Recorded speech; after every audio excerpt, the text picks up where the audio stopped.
在台南市长王伟棣以及多位议员贵宾的见证之下，台南市伫飞日本仙台的航班正式启动。市长王伟棣当时宣布，第一抓班机将在4月1号出发，并率团访问4月5号返台。那这次的这个直航互访中间，我们会有一些官司的拜会，包括拜会他们的市政府，还有议会所以说这个部分我们都会跟议会的同仁分头进行。那另外呢，就是产业的交流与座谈这些部分我们也会做。第三个是文化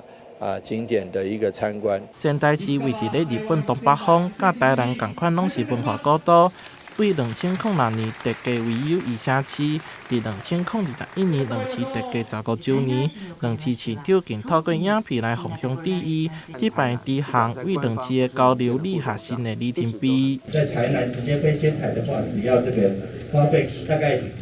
来回是9小时，那总费用就是不含这个旅宿了，就是25000元。那这个桃园到仙台就是来回要11个小时。那总费用是26386。